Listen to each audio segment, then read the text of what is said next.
Hey, hey, hey, hey, family. It's your girl.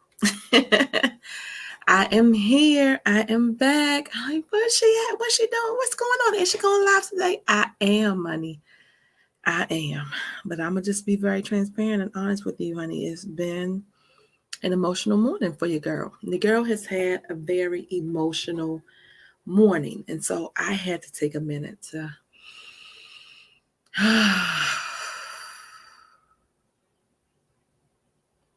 take me some breaths, regroup, give me some positive in my ear. Honey, I'm not telling y'all all this stuff. You like she really do? Yeah. All the stuff that I'm telling y'all to do, I know it works. You know why? Because I do it. I've done it. It's been done. It helps, honey. When you need a moment, take a moment and breathe.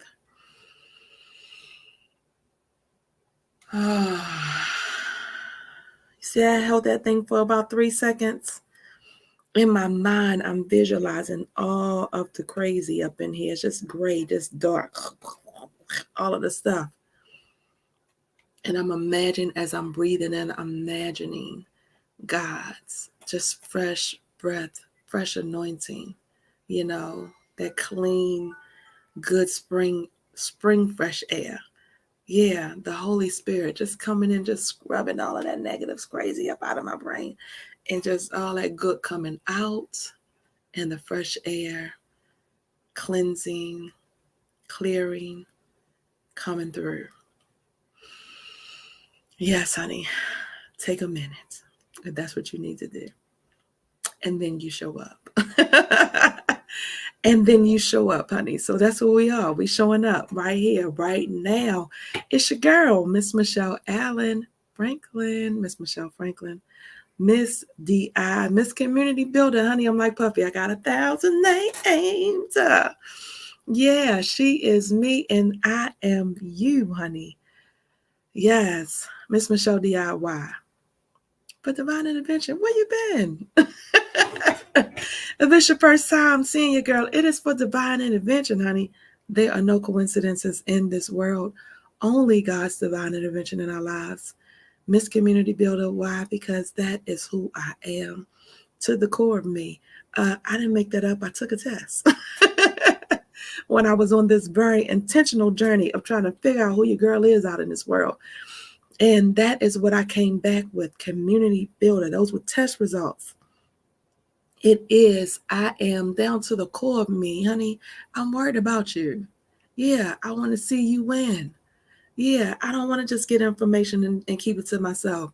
I'm that type of person. When I get something, I'm like, oh, who can use this? Oh, this going to be, oh, let me share this. Somebody needs this information. Yeah, that's me. That's who I am to the core of me, honey. Uh, it's a gift.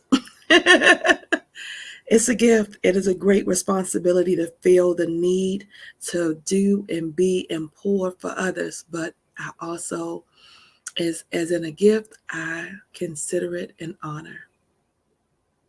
I consider it a privilege. I consider it a blessing. Yeah, because not everybody can do what I do. No, not everybody can do what you do, right? And so it is a gift and honoring and knowing that. So, why are we here today on this day? It is day 24. Reflections, choosing me guilt free, the faith walk. Honey, we are walking in faith for the whole month of May, believing that something is going to be said. I am believing that something is going to be said to help someone in this mental health journey that we all endure daily. Because I believe, we are all out there doing stuff that we feel like we have to do, right? Are you just going and being and doing? You taking care of the kids. You getting up. We on autopilot. We taking care of the kids. We getting up. We going to work. Taking care of the husband. Taking care of the wife. Taking care of the kids. What? Fixing dinner. Going to the game. Buying clothes. Buying shoes. Buying groceries. Go to sleep. Do it again. Right? We just on autopilot. We out there going and being and doing, honey. And it's hard to just take some time and recognize, who are you? Who are you? What's best for me today? Do I need to take a break? Do I need to sit down? I can't figure out why I'm so tired. Because you're going and being and doing for everybody else. Sit down. Do what I did this morning. Take a minute. Sometimes I used to have to just go in the bathroom, honey. I used to just, baby girl about to be 14, honey. But when I was pregnant with her, and even when she was a baby, honey, sometimes I would just go in the bathroom and just sit. This is why, it's a running joke right now for the people that know me, for people that have lived in the household with me. But honey, I would go and sit on the toilet for a long time. I would just be in there sitting because I'm just used to, like, sometimes you just got to find a quiet space. Some of y'all don't understand, but there's somebody out there that know what I'm talking about. Sometimes you just have to find a quiet space. Like, oh my God, I'm just going to bed. What are my thoughts? Can I even think? It's so loud out there. That's for those people that got kids every which way in the house, honey. Just a lot going on in the house. Sometimes it's like, whew, and then you can't even go in the bathroom. Sometimes it's, what you doing in there? How long you gonna stay? When you coming out? Oh my God, leave me alone. Honey, it that's why self-care is so important. Take some time for you, honey. Take some time for you. That is what reflections look. I have digressed all the way. Reflections choosing me guilt-free. That's what it's all about, though, honey. Taking a minute to say, I need a minute.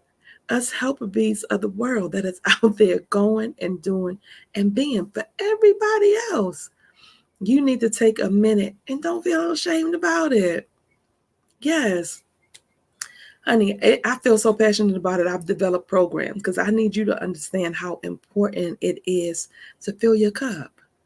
Yeah, I was running and doing and pouring so much, trying to give from an empty well, and my well wasn't even empty, honey. It was dry. I mean, like desert dry, like nothing of moisture was coming out to pour, and I was still trying to pour. So then I'm just throwing dirt at it. Just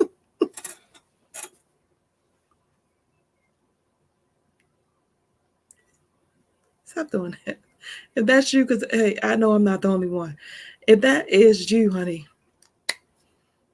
stop. Take a minute. Take a minute, boo. Reflections choosing me guilt-free. Faith walk, why? Some of y'all that's been following me, y'all know. Some of y'all that might be listening on the replay, my nephew passed away last month. And for me, I am a helper bee to the 10th power. I, for as far back as I can remember, since I was a little girl, have always been able to do or say something to help my brother, my big brother. And in that situation and in this situation, leaving him that first time after everything, I realized there's some things we can't fix, right? Us fixers in the world. There's some things that we can't fix, right? There's some things that we have to turn over. And so I was praying because I knew I wasn't going to be able to fix that thing. I knew I wasn't going to be able to make it better. I teach depression. I teach mental health stuff. I teach grief. I teach about panic attacks and anxiety. And me knowing the layers of grief and knowing what was to come and the hopelessness that's in it. Because some things you have to walk through on your own. You know what I mean? Some things people can help you through. And then there's some darkness that comes that you have to walk that thing alone. And I knew that this is not something that I can get him through. This is something he's going to walk through on his own. He's going to have to take his time and figure his way. And I prayed and I said, Lord, what can I do? What can I do? What can I say? Can you give me some words? Like what? Because I felt like I didn't have any words. which is very rare for me. Very rare for you, girl. If you know me, honey, I'm going to talk to you about something. I'm going to encourage you with something. I'm going to give you something, but I just found myself with no words. All I could do was wrap my arms around him, you know.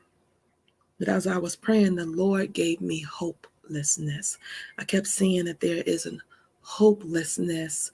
We're in situations and we feel hopeless.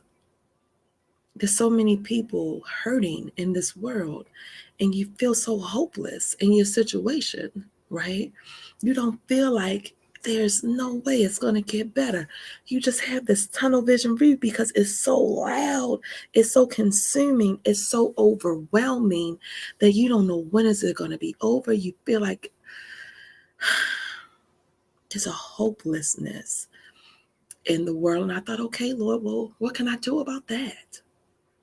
Right? What can I do about that? And then I saw the word faith.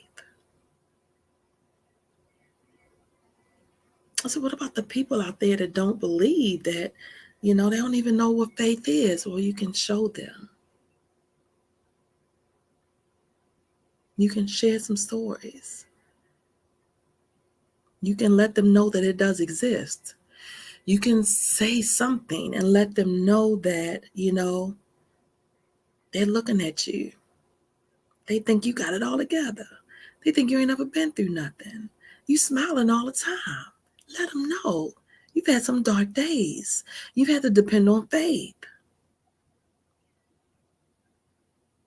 So I said, okay, Lord, I can do that.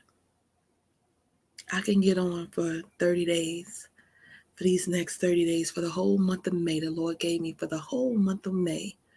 Okay, Lord, I'm going to get on and I'm going to share. What are some things that when I was feeling my lowest, what are the things that affected me the most? It was always in finances. It was either a relationship or situation. We found ourselves in some situations. Relationships or situationships. And then it's been unforgiveness. That have been some of my darkest days. Four things that have affected my mental health the most. And so I said, okay, well, I felt hopeless in some times, right? And so I said, I can get on and I can talk about that. I can do that. So this month we have in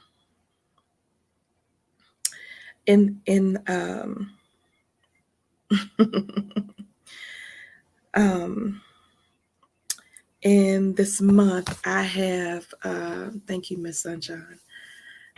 In this month I have gotten on live just to again, be an example. Well, there's some days that I didn't want to show up. There have been some days I didn't want to show up. But I always think about Oprah, right? And I always said when I interview Oprah, speaking that thing into existence, I had one question I just want to ask. If I just had an opportunity to meet her, if I just had one question. And I remember as I've been doing this and I've been doing podcasts and I've been, doing interviews and speaking to people for a few years now. And just in my way of trying to help people, or put information out there. I'm a nurse. I've been a nurse for 22 years, just trying to put information out there, right? Educate people on certain things. I thought about Oprah and I was like, when they was doing like her retirement, like, right when she was closing out the Oprah show, and she said she never missed a day. And I was like, dang, Oprah, how did you not miss a day in 20 years? What? You ain't never missed a day in 20 years? How did you do that? But as I was thinking, and when I'm feeling so overwhelmed, and some days where even in this 30 days where I don't want to show up and I don't want to do it. I don't want to smile today. I feel like staying in the bed today. I remember, because as I thought I want to ask her this question, I can remember that she answered it already. She said, it's not about me. She said she thinks about how far people have come where they have traveled, the arrangements that had to be made. Some people were coming from, people were coming from all over the world to see her show, to be a part of her show, to be a part of her audience. And so that's where I'm at this morning. It just hit me like all of a sudden, it's just kind of like, it's not about you, right? And even though I feel some kind of way some days I don't want to show up. Some days I don't feel like smiling. Some days I don't feel like going. But what did I do? Just like this morning, I might not be able to get on at 9 o'clock, but I can come on at 12. I can give myself some time to breathe and get myself together and process what I need to process. And then I'm going on about my assignment anyway. Why am I telling you that? I'm telling you that because somebody today don't feel like it. Somebody today is in some hopelessness. Somebody today is feeling some kind of way about something. And I'm here to tell you that that is okay. We hold ourselves hostages to this, we got to be and we got to do and and it's got to be like this and it's got to be. And if we don't do it like that, then we're a failure.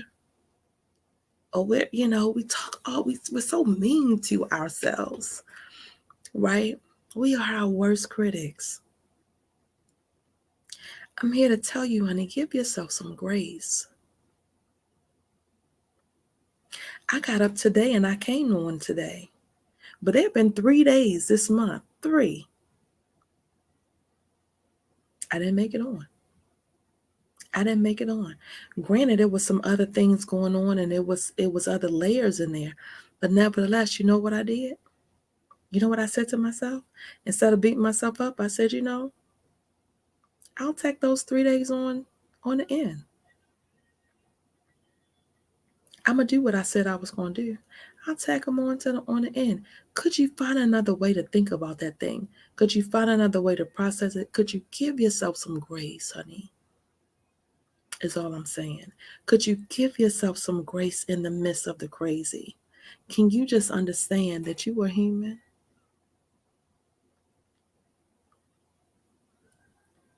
You don't have anything to prove, right? Because you need a minute doesn't make you lazy. Let me say that again. Somebody need that thing hit me in the pit of my belly. Because you need a minute, babe, doesn't make you lazy. All that negative stuff that you're saying to yourself, stop. Stop doing that. What positive can you bring out? Who are you? Right? Because I needed this a minute this morning. Does that take away from my passion to teach and educate people about their mental health, about depression, about anxiety, about panic attacks, about PTSD? No, it doesn't. Does it make me any less of who I am, of who I was called to be? No, it doesn't. But we do that to ourselves. We tell ourselves all these crazy things. Why? Stop. Stop it. So, I just had to tell you that it was all the way in my spirit. Somebody needed that this morning. So, listen, we got to go. We got some things. This is why I could not come on today, because this is too important. It's too important, honey. This month is almost over, honey, but we still got some days left. And your girl, we getting juicy. We're getting juicy here, honey. We're talking about relationships. So, beginning of the month, we covered finances, honey. I know your girl spent a lot of time on that, but it was because it was very important to me. Because I know that people have killed themselves over finances. I know that I felt some kind of way about my finances. I'm feeling some kind of way every day now because my finances are where I feel like they are not where I feel like I want them to be, right? But the other part that I know in this, even though they're not where I want them to be, I still have a roof over my head, right? I'm still able to provide for my child. I'm still able to do the things that I need to do every day. I still have some clothes to put on every day. Like, what are you looking at? How are you looking at it? Could you shift your perspective from focusing on the negative things, from what you don't have, and focus on what you do have? Can you get some gratefulness in your spirit, boo? Right? Because it's so easy to say what you haven't done, what you can't do, what you won't do, what you need to do. And that's all well and fine. Like, make your list. The stuff that you haven't accomplished yet, make your list. You're still on this side of heaven. You got time to do it. Don't take too long. don't take time for granted. But understand that you're still on this side of heaven. So you have a minute to get yourself together. I say, oh Lord, thank you for giving me another day to get it right.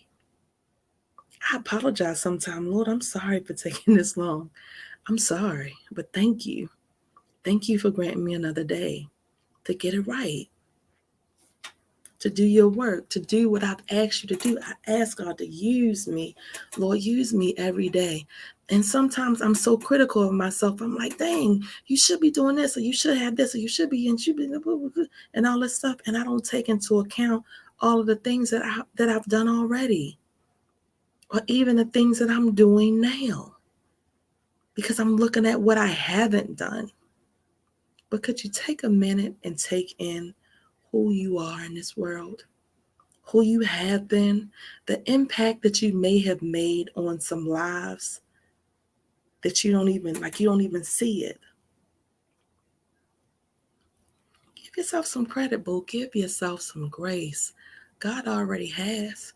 We hold ourselves hostage. Let me say it again. We hold ourselves hostage. Stop,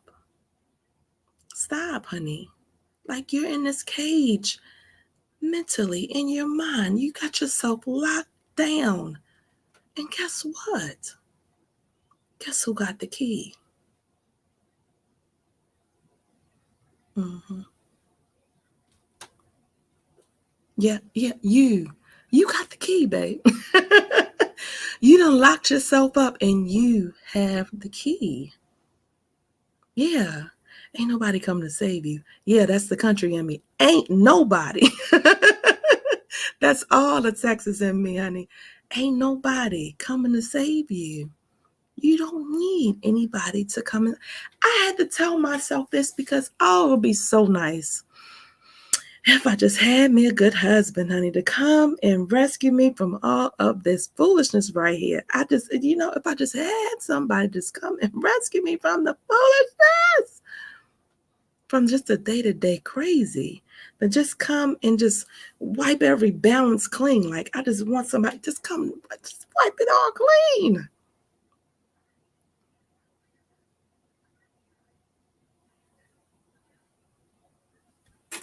Where you at? He he not here, honey. At the end of the day, guess what?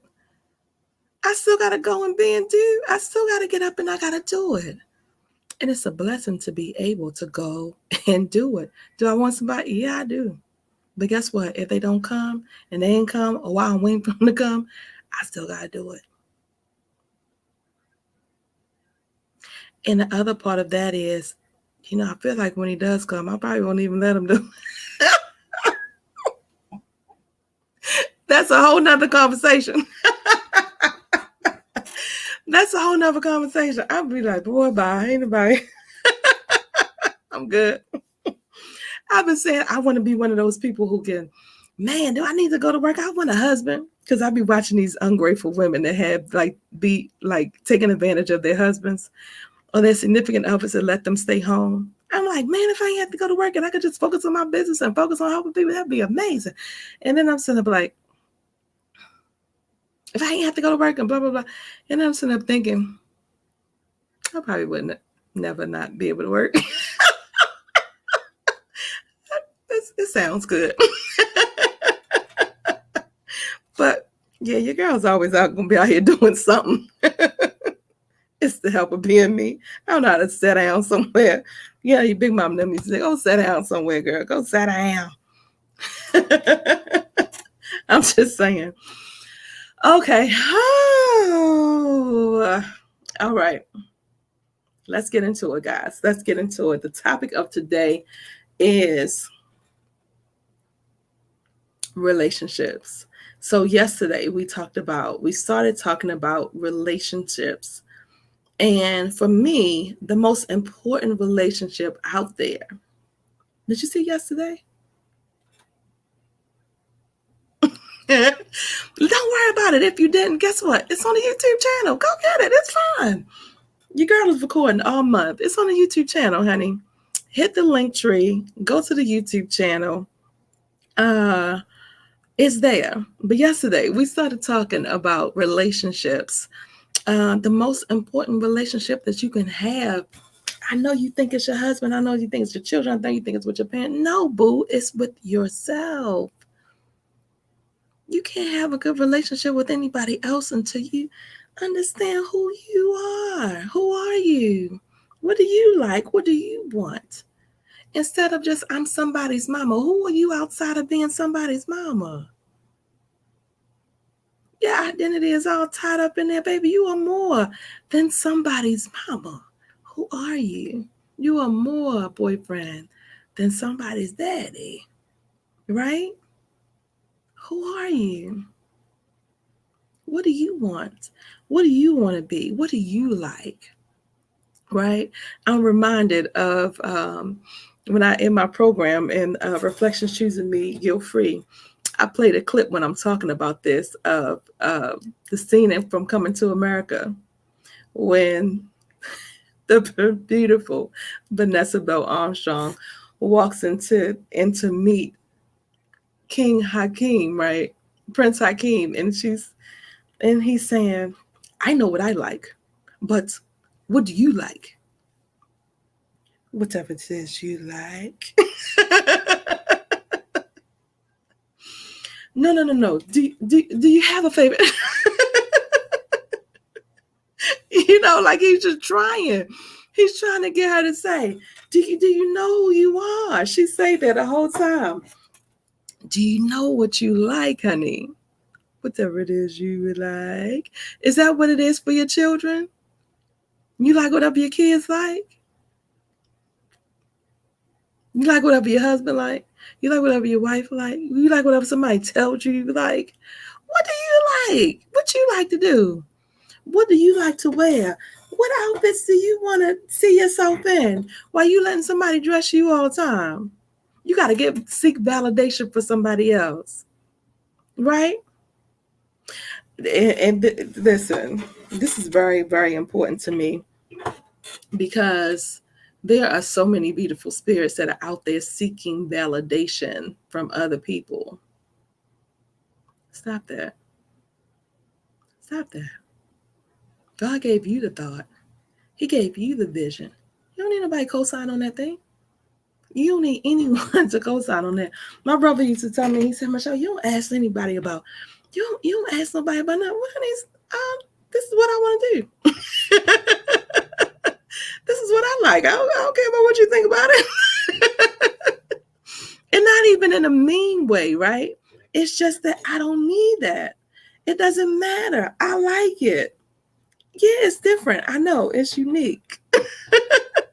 Because I'm unique, honey. You're unique, babe. You were not meant to fit in. Let that resonate. I'm going to just sit there right there. You were not meant to fit in, honey. You were meant to be different. You're not supposed to look like everyone else. I can remember when I saw Outkast the first time. Outkast came in, and I can remember, like, who are these guys? Right? Hating, just straight hating, because in my head, I'm from Baltimore. So we all, I think it was the Source Awards or whatever. But they came in and they were all dressed different. And, I'm used to, look, some Timberland boots, right? Some Tims, and some white beaters, and baby, just some pants. Like that's it, ain't nobody. What you doing with all that stuff on? What you doing? I remember being a little judgmental. Who are you? What you talking about? What? But when I got to listening to them, like, 'cause at that point, I'm just judging them from how they were looking, right? Just their appearance. But when they opened their mouth, when I heard the beats, okay, then, okay, yeah, do you? Yeah, I like it. Yeah, I like it. We needed something different. We needed the South to come and switch it up, right? That's when the South was coming in heavy, honey. Yeah, because New York and the West Coast was running the game. I'm not gonna get into it. I'm just saying. Somebody out there know what I'm talking about. I'm just saying to be uniquely who you are because you were not made to fit in. And why they shine so much? Because what? They were authentic. When you think about T.I., the first time I heard T.I., I was like, okay, there, I'm man, all right. Right? Was not made to fit in. If you go to Baltimore, honey, and you listen to the way that Be More mixtapes, and I think in DC or whatever, it's like house music. It's just different, right? And depending on what area you're in. In Texas or down south, they listen to trap music. Like, everybody has their own thing. Everybody's bringing their own spin on it, right? We're made to be different. That is okay. You were not meant, honey. Again, you were not meant to fit in any box. I was not made to, baby. Ain't no box big enough for your girl. You're going to be always looking at me like, what's she doing? What's she doing now? One of my mentors said that to me. Let me look at what this girl doing now. What's she doing now? Honey, because I don't fit in no box, baby. I'm doing whatever the Lord, I'm listening. I'm listening to my guardian angels. I'm being obedient to the spirit in my ear because I hear the whispers saying it in the pit of my belly. This feels good. That don't feel good. Do you trust yourself enough to listen to what's in the pit of your belly? Because you know what you like. And you know when somebody says or does something that you don't like. Why are you tolerating that? Okay. I'm just saying. Let's get started. I done hit a nerve. Let's get started. That's another day for another time, honey. Book an appointment. I don't have time to go into all this with you. So today we are talking about relationships. We are talking about still relationships with yourself and relationships with others. Okay. So let's get into this. Part of the reason why, we do the things that we do on the relationships that we have, all of it is influenced by our life's journey, right?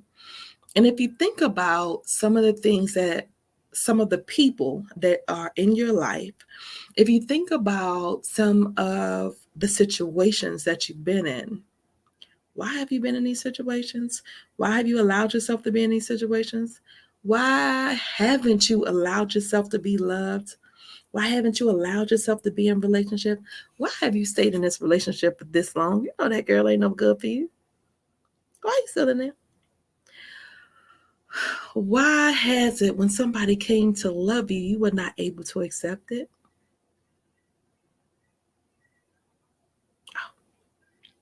I'm talking about the relationship with yourself. Do you know yourself? Do you know why you're doing the things that you're doing? Then you know why you're making the choices that you're making. Okay. Let's dive into this thing. All right. So today I am reading from, says a #1 New York bestseller, The Body Keeps the Score. This would look like. Now, I'm going to tell you, for those book readers out there and anybody that knows this book knows this is a hard book to read. Excuse me. Great book, but very hard to read. You can YouTube it or you can audible it and listen to it. But be ready to take notes because this thing will punch you in the belly. This thing will punch you in the belly. Don't say I didn't tell you. It's one of those necessary reads, though, because it kind of gives you a breakdown of so many things. It again, it's called The Body Keeps the Score. It's for your brain, your mind, and body in the healing of trauma. And some people are like, trauma? Michelle, how do we get to trauma in relationships with ourselves? Well, guess what, babe? What I know for sure is that a lot of us have PTSD,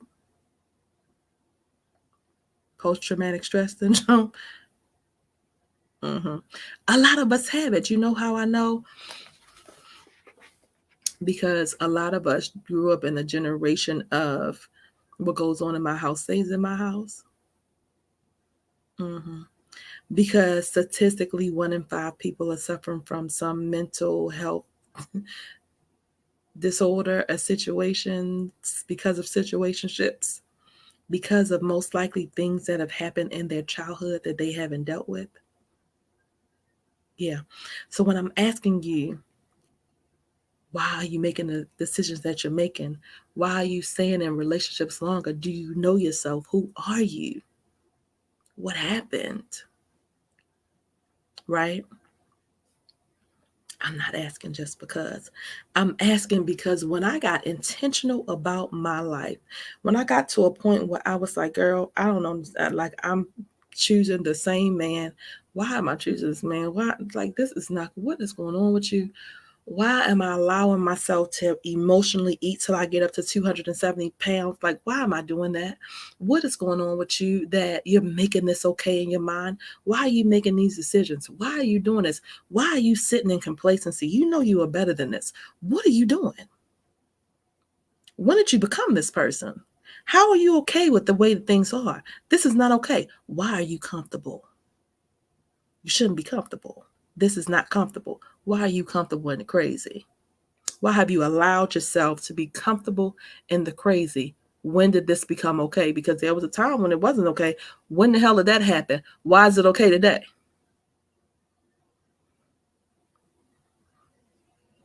These are questions that I had to ask myself. I'm asking you all those questions and ask them just like that. Mm-hmm. We get comfortable in the crazy. We don't have a good understanding. The subconscious mind, y'all, is so strong. I was allowing fear to drive my life. I was allowing shame and guilt to drive my life. I was allowing unworthiness to settle in my belly. Honey, me and fear was having a love affair I didn't even know we was having. Yeah. Yeah, that's how much he creeped. He was just laying with me every night. Just move over. Just come on, let's cuddle. Like, come on, let's get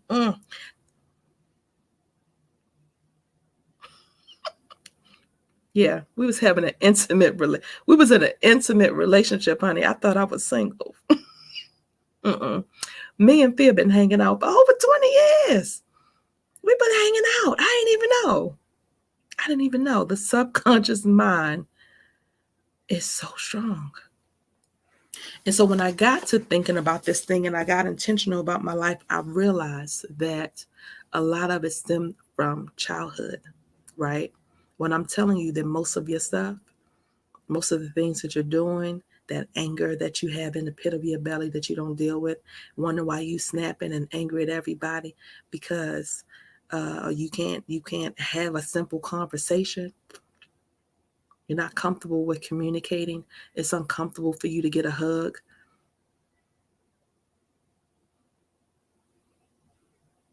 Yeah, it all stems back from childhood stuff that we haven't dealt with. Why? Because we're going and being and doing on autopilot, going and being and doing.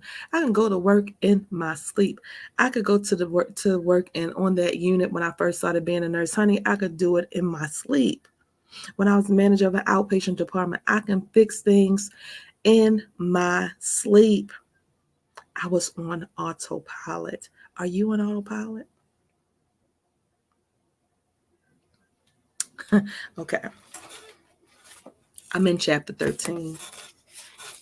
It's called Healing from Trauma, Owning Yourself. And I'm just going to give a shout out to Miss Debbie Maisha and to Bancito Ellis Jr. because, again, when I got to a point when I was asking myself those questions and I got very intentional, the first place that God led me, because I prayed, y'all. You said, how did you get out of this space? I prayed. Lord, please help me. Guide me. Lord, I don't want to be here anymore. Wherever you lead me, I'm going to go. And the first thing he led me to, the first place was fasting. He led me to a fasting group. It was being held by Mr. Christopher, Aaron, and my big brother, Roger Chappelle. In that group, I met Mancito Edwards Jr. In that group, I met Debbie Maisha, right? There are no coincidences in this world, y'all. Only God's divine intervention in my life, in our lives. Stay with me. In meeting them, in all of us fasting. Vancito was in the group and he was sharing. This is why communication is so huge to me. This is why there is not a story that has happened in my life that I'm not going to share. Because what that man did for me in that fasting group and sharing that when he was young, he was molested, and sharing without shame, without guilt, without any of it, it freed me. And I thought, dang, if his story helped me, my story will help someone else too. So I got to tell them, right? So it led me to that. Vancito talked about mirror work. Later on that summer after the fasting group, he opened a group, Mirror Work, by Miss Louise Hay. Amazing. Him and Maisha did mirror work, and then Maisha brought in this, The Body Keeps the Score. I got so much healing. I got so much clarity. I got so much, oh my God, is that why? Oh my goodness, is this why? What again? Oh my God. There are no coincidences. If you're here, there are no coincidences. Either it's for you, or you know somebody that it's for, or it's for both of y'all. That's what I believe. But it's The Body Keeps the Score. Miss Debbie Maisha, I thank her for introducing me to this. This is chapter 13. It says Healing from Trauma, Owning Yourself. I'm not going to read the whole thing. I just got an excerpt that I want to read, this first paragraph. It says, it opens up by saying, I don't go to therapy to find out if I'm a freak. I go and I find the one and only answer every week. And when I talk about therapy, I know what people think, that it only makes you selfish and in love with your shrink. But oh, how I loved everybody else when I finally got to talk so much about myself. That is from Dar Williams' What Do You Hear in These Sounds? The chapter starts by saying nobody can treat a war or abuse, a rape, a molestation, or any other horrendous event for that matter. What has happened cannot be undone. But what can be dealt with, that's for those people that's like, what is the point? Why go to therapy? What is that for? It's over. It's been done. That's what I used to think. Like, what are we talking about this for? What you want me to talk? Why you want me to talk about that? No, I don't want to talk about that. It happened. Like it's just done. It's over. I told my therapist that. Yeah, it's been. What's the point? But what can be dealt with are the imprints of the trauma on your body, your mind, and your soul.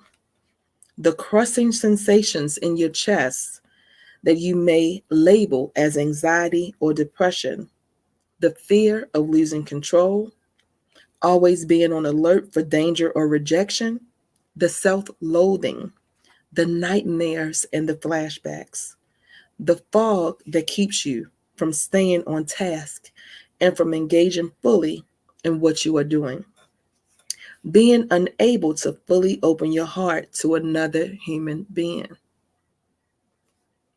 Trauma robbed you of the feeling that you are in charge of yourself, of what I will call self leadership in the chapters to come.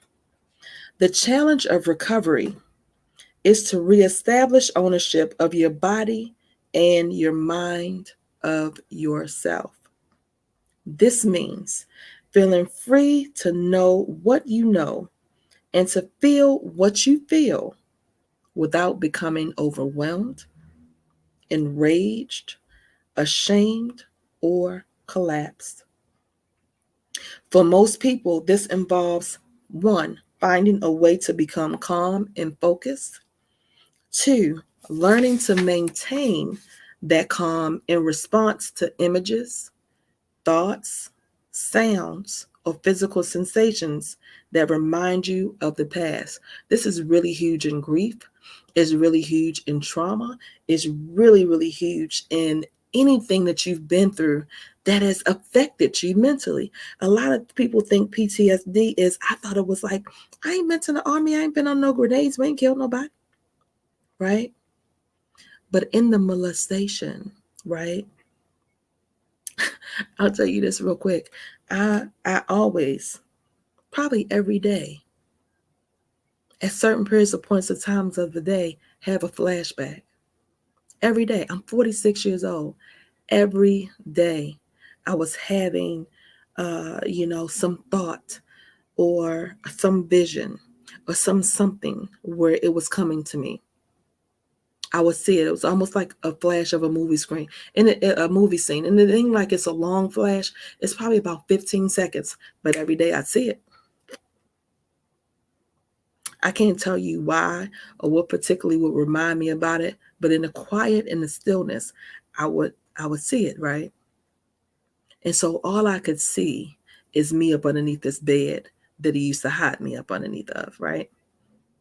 And then there was this feeling of this moisture, right? That's all I got. That's all I got every day. That's all I got. I would see that, and then I would remember the feeling of the moisture. Fast forward a few years ago, I'm making love to my boyfriend, right? All of a sudden, the feeling, that moisture feeling, this is really strange for me because not like I ain't had no moisture down there before, right? What is the difference? Why today? I don't know what happened, but all of a sudden, I was back underneath that bed. I was back in that situation, and I could feel myself like I'm in the motion, and I'm telling myself, Michelle, you're not there. Like, what? Why you like calm down? Like because I can feel myself like the panic was coming, right? The panic attack is coming, and I'm like, what is going on? Next thing I know, because I understand what's going on, right? And I'm trying to calm myself. I'm trying like, girl, we're not there. Like it's okay. Like you're like stop. I'm trying to without even talking. This is what I'm saying to myself though. And I'm laying there and tears are coming out the side of my eyes. Tears are coming out the side of my eyes. I'm trying to hold it. I'm trying to just stay in the moment. I'm trying. But next thing I know, I'm bawling. I'm just like, stop, get off me. I'm telling them like, get off me. I'm crying uncontrollably. This happened, y'all, when I was 7 to 8 years old. I ain't been with a lot of men, but I've been with enough men. Like I've been with plenty of people. Never has happened before. What was it about that situation?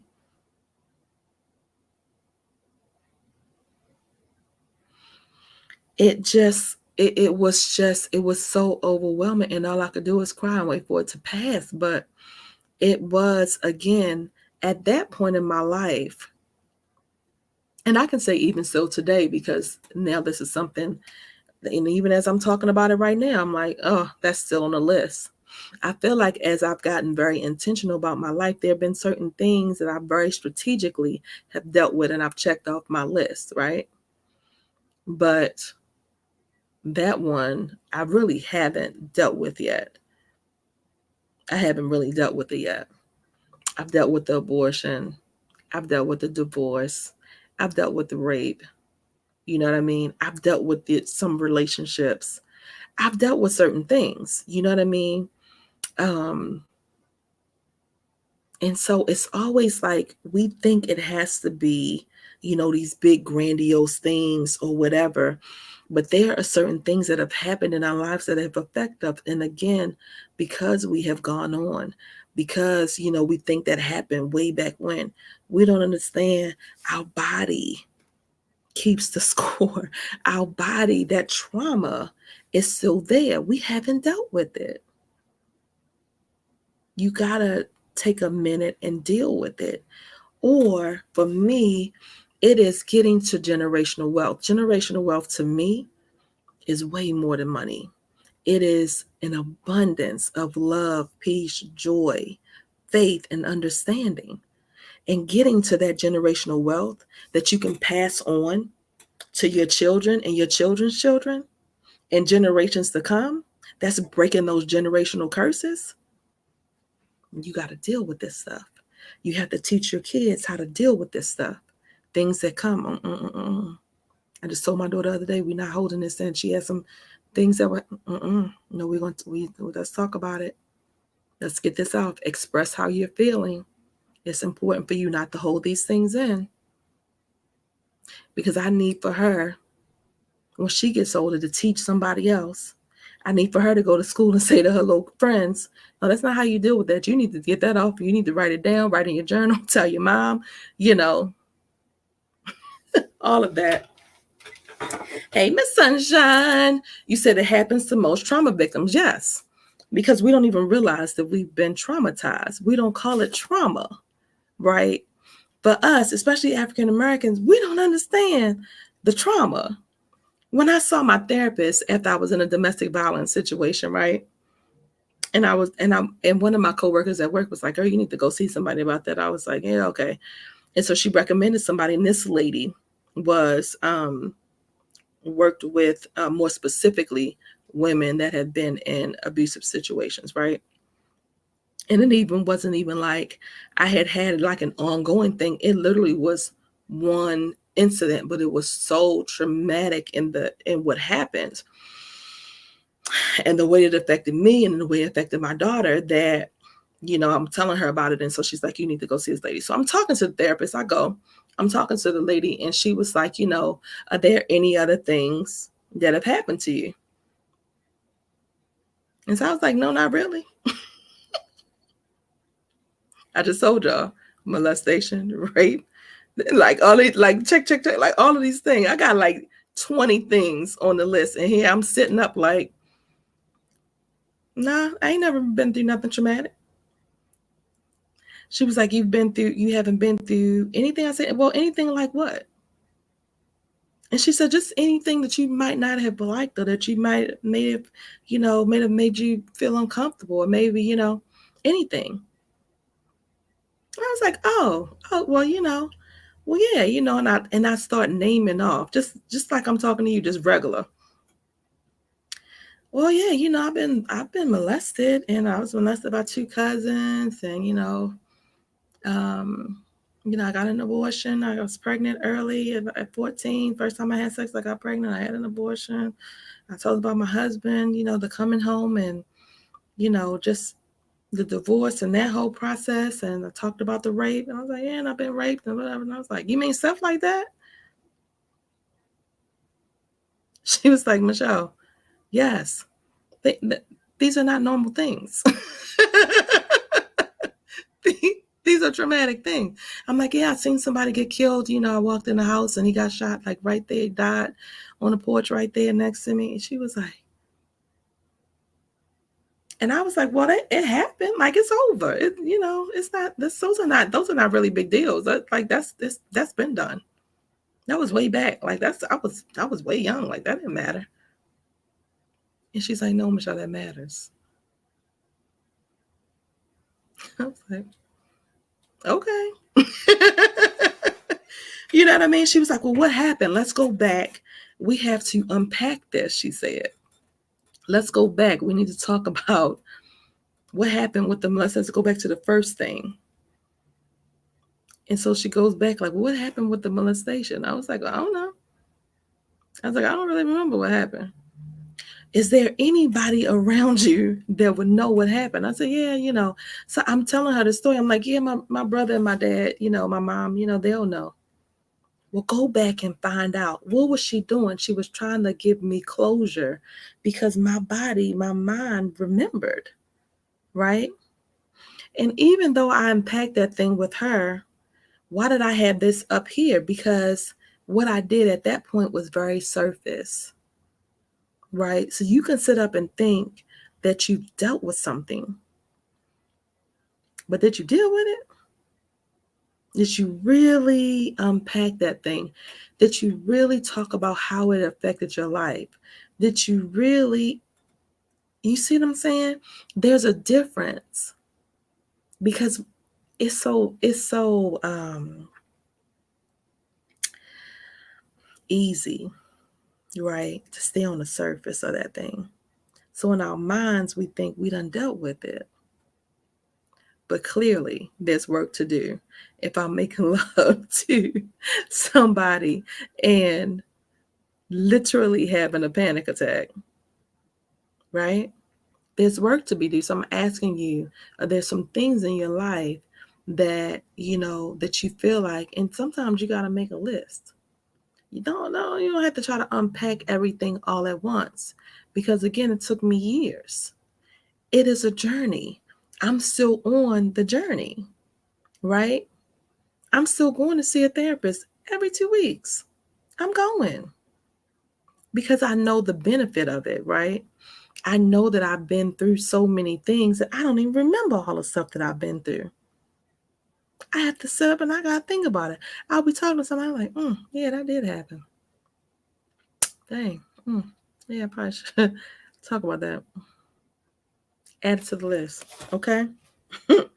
So we talked about the responses to images, the thoughts, the sounds or physical sensations that remind you of the past.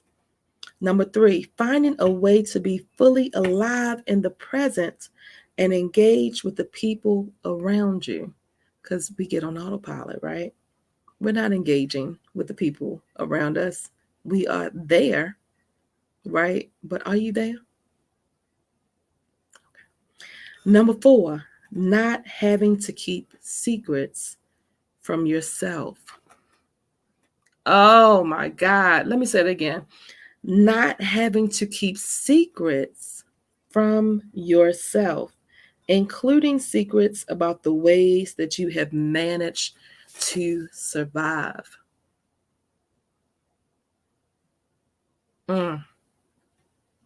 That's a whole word right there. We all have some things, and this is where the guilt and the shame comes in. Because sometimes you've had to do some things, you've had to say some things, you've had to, get some things done that may not have always, agreed with who you are in this world. Wait a minute, y'all. My computer is talking about they got 15 minutes. The battery. Let me plug this blicky in. Hang on. You can't be cutting off in the midst of my live, devil. So busy. But sometimes we've been through things, right? Or either you lie to yourself in order to continue on. This is what I realized happened, in my marriage, right? I was so offended. Like, and you'll find this sometime in relationships where people will do stuff to you, or they may have done something to you and then they lie about it, or in their mind, they're saying that they didn't do it, or they'll make something up, right? And so, like, two instances. When my ex-husband and I divorced, the next wife that came, my husband came home and said he didn't want to be married anymore, right? I always told him, if you don't want to be with me, then just let me know. Like, I'll leave, right? Why? Because I watched my dad. I'm saying this because we all have reasons why we do stuff. Because I've watched my dad in a situation where I feel like he's been trapped, where I feel like he may have wanted to leave at some period of time in his life, where I feel like he basically was trapped. And so I've always said, I'm not going to trap a man to be with me. If you don't want to be with me, guess what? I don't want to be with you. So I've always said, I said to my husband, my ex-husband, hey, if you change your mind, let me know. I will leave, right? He came home, said he didn't want to be married anymore. Now, we 2 years in. I didn't think at this point he was going to do it, but guess what? I had to respect that, right? I left. The next wife comes. They going through their thing. The wife calls me, and we're talking, and she's telling me things, and I'm like, girl, that's crazy, right? She says that he told her that he came home and everything was gone, and I left him. I was like, girl, are you crazy? Why would I leave my husband? I had a 2-year-old, I had an 18-month-old baby. Are you crazy? Why would I leave my husband? I love that man. Why would I do that? Doesn't even make sense. But I realized later, people have to do what they need to do in order to survive. Sometimes you got to do what you need to do in order to look yourself in the mirror. And so if that's what you had to do, it was easier to lie on me, to say that I left, right? Than to deal with whatever it is, because I'm sure that mess with your spirit, right? The domestic violence situation, that person, when we went to court, because of course I pressed charges, when we went to court, he told the judge that I attacked him, and he was pressing charges on me. Then he comes back and he says, if you drop your charges, I'll drop my charges. You know what I said? Oh, I was about to give the finger. But that's what I said. With the minute finger me, that's what I said. Right? But even to this day, it's do what you need to do if that's what you need to do, because to this day, he don't tell that story right. And it used to bother me that you won't admit what you did to me. You won't admit what you did in that whole day, in that situation, and how it affected my child. You won't admit none of that. But if that's what you need to do in order to look yourself in the mirror, in order to go and do what you need, I don't have to prove. You know what you've done. So I'm saying to you, if you that person, right? If you lied about some things that at the end of the day, when you look yourself in the mirror, some people can't look themselves in the mirror because they know that they've been lying. Is it something to say, I've made some mistakes? Does it take away from my ex-husband that he lied? No, he's still a great person. He is. He's a great person. Has he made some mistakes? He has. Does he still make some mistakes today? He does. Not my problem, though. But nevertheless, the other one, make a mistake still. But nevertheless, we make mistakes. Can you look yourself in the mirror? There's some things that I've done. I didn't particularly lie about stuff, but there's some things that I've done that I'm not particularly proud about. You know what I do? I call that person, I apologize. You know what? I call my daughter all the time. When I was making this intentional healing journey, and I was like, you know what? We can look as a mother and say, I did this and I did the best job that I could do, and blah, blah, blah, blah, blah, and forget how you're feeling, right? Or I could look myself in the mirror and say, you know what, Michelle? You made some mistakes. You said some things that you shouldn't have said. You've done some things, you've overreacted. You've done some things that you shouldn't have done. Does that make me any less of a great mother? It doesn't. It doesn't. I'm still a great mother. I still did what I could do with the best that I could do on my own as a single parent. Not perfect, but can I forgive myself for that?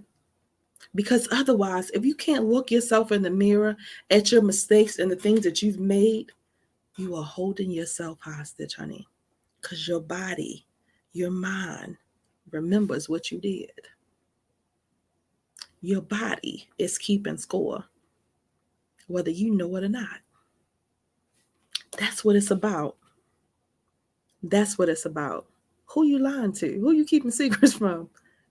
I hear what you talk about. I say all the time, babe. You can lie to me all you want, honey. Your body knows. You're going to feel that thing. Even when you saying it, your stomach going to be like, here you go lying again. Right? You're going to feel that thing. This last paragraph I want to share says, these goals are not steps to be achieved one by one. These goals are not steps to be achieved one by one in some fixed sequence. They overlap, and some may be more difficult than others, depending on individual circumstances. In each of these chapters that follow, I'll talk about specific methods or approaches to accomplish them. I have tried to make these chapters useful, both to trauma survivors and to the therapists who are treating them. People under temporary stress may also find them useful. I've used every one of these methods extensively to treat my patients, and I have also experienced them myself. Some people get better using one of these methods, but most are helped by different approaches at different stages of recovery. What does that mean? It means that there isn't a one size fits all fix, y'all. A lot of people go to therapy and like, oh, that therapy didn't work. I still feel crazy. I still feel some kind of way. That didn't work. That's because maybe you need to do more than one thing, right? Because, and think about how long has it been? Like, how old are you? Most people don't even recognize, like, I'm 46. I started this journey, I guess I was about 39. 7 years now, yeah. I was about 39 when I initially started this journey of just intentionally looking at myself, right? It's a journey.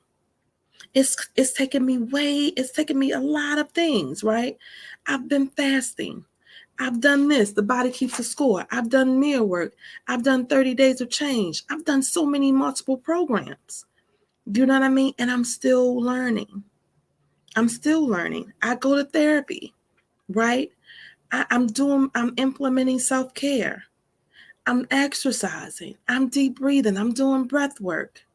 I'm grounding. I go out into the park and I ground, take my shoes off and ground and get into peace and oneness with the world and God and what's my vision for it's multiple things that you do. It's not like, oh, no, I read this book. It didn't work. It don't work for me. That's it. It's over. That's it for me. Right? There are multiple things, right? Scientific things. Even my program is going to help you because I encompass a lot of different things in one. I come from a holistic perspective. I use some evidence-based things, but the program is not like, oh, let me take Michelle program, 12 weeks, I'm done, I'm fixed. I wish I could tell you that, but I'm not lying like that. I ain't trying to get you for your money like that. I'm just saying it's going to help you get to a point. But I'm going to tell you, when you're doing my program, you need to be able to say, I'm going to see a therapist because I know what's going to come up. I need you to have multiple resources that you're going to be able to use. We're going to utilize multiple resources because that is the best thing to do. It's not a one size fits all. It's just not. I wish I could tell you different. But the brain and the mind doesn't work like that. And we want a quick fix, don't we? We just want a quick fix. And it just doesn't work like that. It doesn't work like that. So we're talking about relationships, y'all. That is a relationship with yourself, with your mind, with your body, with your spirit. Yeah, with your emotions. Okay? So moving on, I'm going to save the relationships and romantic for tomorrow. We're going to go on to friendships. What about your relationships with friends? Friendships are essential to life. There are some people out in this world that you've had so many things that have happened to you, and it's been times, maybe from your childhood as well, where you might not have been in situations where you could establish good friendships. People have broken your friendship. People you feel like you can't trust anybody. I don't mess with girls. I hear women say all the time, "Oh no, I don't even fool with other women like that because women are backstabbers." And I just don't even deal with women like that. Not that, maybe you chose the wrong women to be around, or maybe you chose the wrong friends, or, how did you find these friends? How did you pick them? Right? That again is just taking some self evaluation for yourself, because sometimes we just flock to people, right? And so you have to take into consideration, is it that there's nobody out here in this world that's a woman that could really be genuine and authentic and genuinely care about me in a way? Or is it just that I didn't take the time to get to know, right? Same thing, you're right. There's some messy men as well. Same thing with men. Like, same thing. Like, there's some men out there. I know I had one friend, and it was so trifling. At this time, this guy was my boyfriend. I can remember him telling stories. He always talked about his childhood and his friends and blah, blah, blah. And I remember him telling me about this one in particular person that was supposed to be his quote unquote best friend. He talked about this guy in such hard regard all the time, always stories, whatever. He always was so happy.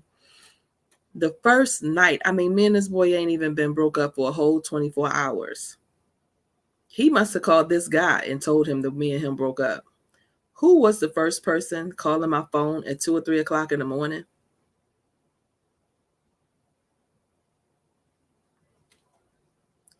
Why are you calling my phone at 2 or 3 o'clock in the morning? You know this boy ain't here because you know we done broke up.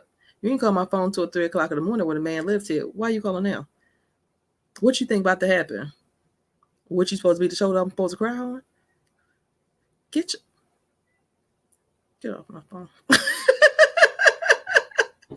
Men can be so trifling. Guys share friends. Guys share girls. You know what I mean? That whole thing. Or your cousin might have took your girl, or slept with someone. So it's all kind of crazy stories like this going on. But again, who are you putting your faith and your trust in? Like, do you know these people? My thing is when people show you who you are, who they are, you believe them, right? I went through a season of time where, I had to realize some people that I was close to, they were doing stuff to other people, but they weren't doing it to me. And so I excused it, right? But then there came a time where they were talking about me. So maybe they were talking about other people like all the time, right? But then there came a time where they were talking about me. And it's like, and I was so hurt. I was like, oh my God, I can't believe. But why? Honestly, like, if you know that you're around somebody that talks about people all the time, that's your friend, and they always talk about, why you don't think they're not going to talk about you eventually? You don't think eventually you're going to be on the list too? I'm just saying, I had to sit with that thing. I had to sit with that. If you know somebody that's a liar, right? Just because they haven't lied to you, you don't think, or just because you don't know that they lied to you, because that's what it is. You just don't know that they lied. They're going to lie to you. They're a liar. Like, why are you surprised? We got to stop. You know what I mean? When people show you who they are, believe them. It's your choice whether you continue to keep that person in your life or not. There's some people that I'm going to cut out of my life because I know certain things about them. I know who they are, right?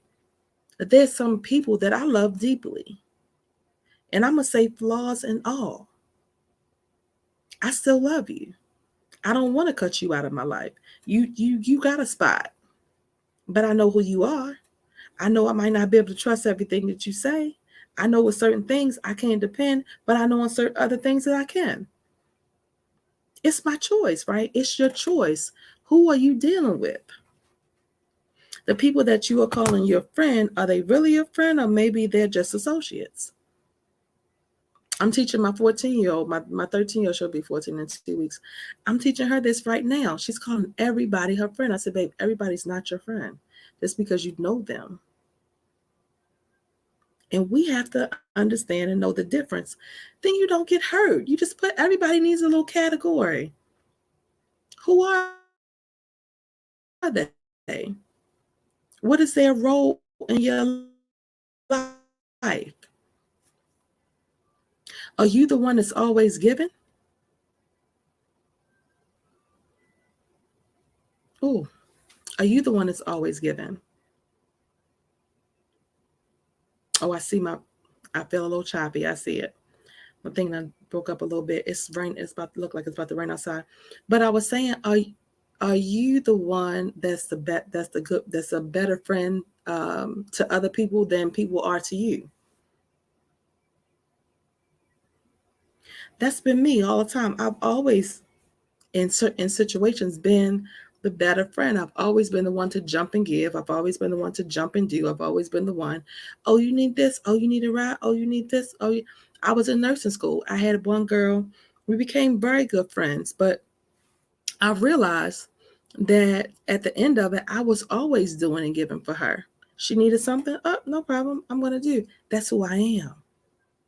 I'm not doing it for recognition. I'm not doing it what I'm doing it because that's who I am, right? And so she was like, she needed a ride to her doctor's appointments and things like that. And I was like, oh, okay, I can take you out, work around my schedule and I'll take you. And so I was like, I told y'all yesterday that my car got repossessed at one point of time in my life when I was in nursing school, my senior year in nursing school, and I needed a ride, right? I needed a ride. And so I asked her, I was like, could you come and pick me up? Now, mind you, I had readjusted my schedule, 12-hour shifts, because I was already a nurse. She was in RN school. I was already an LVN. And so I was working 12-hour shifts. I readjusted my schedule to take her to appointments. I always, did XYZ. Again, I'm not doing it for you to do anything back for me. But here it is, 2 years in, maybe 2.5 years at this point, maybe 3 or so. And my car was repossessed. So this is my first time. And this was hindsight that I realized this. But this was my first time of me asking her for something. Right? Can you come pick me up? I'm watching this TV show. I'm watching this show right now.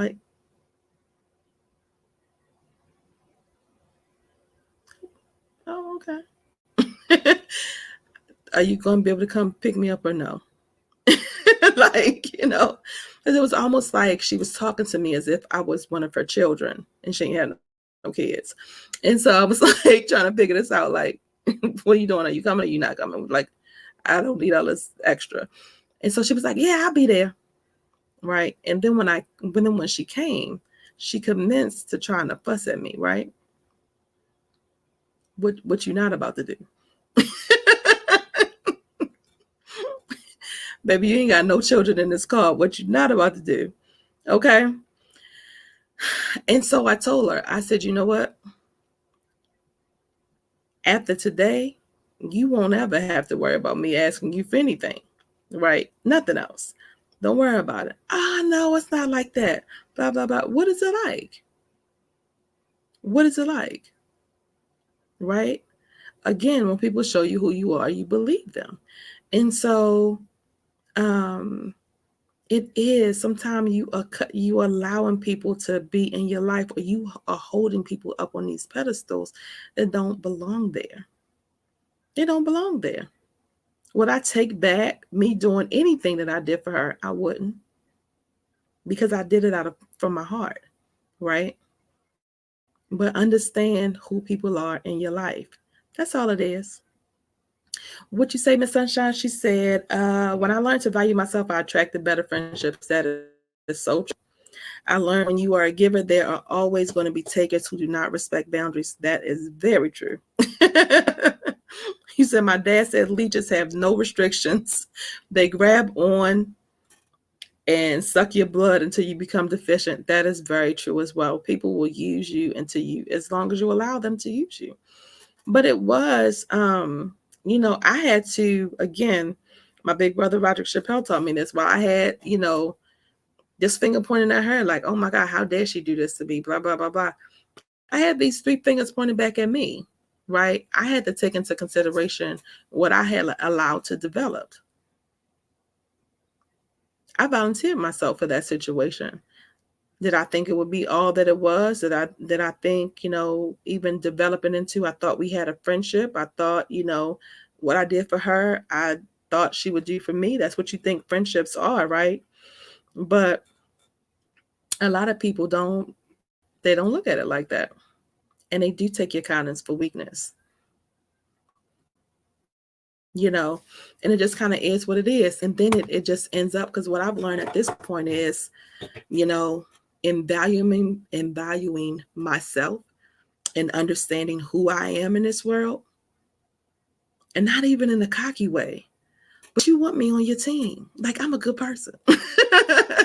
I'm gonna be doing stuff when stuff is done from the heart, honey. It's just done so much better, right? You're gonna feel it. You want to know it. It's just going to be, you don't have to ask. I'm going to see that you need something. I'm going to do it. You know what I mean? Like, you want me on your team.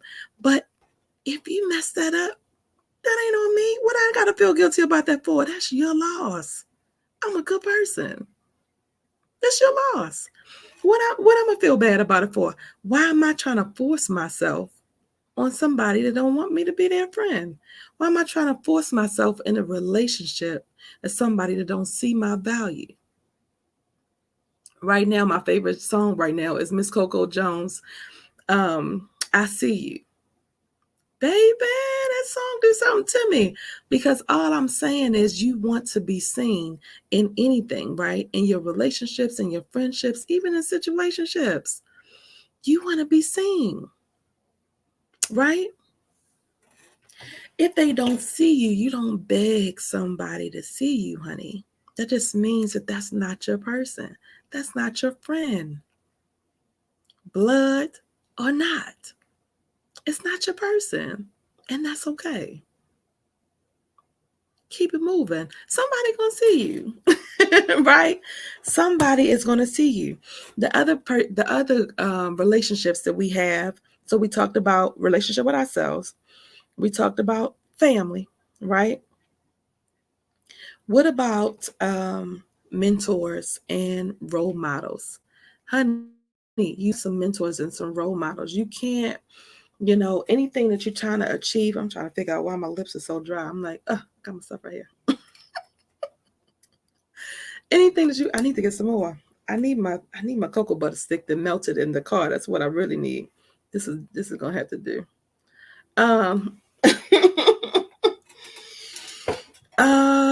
Look, ooh, that's better.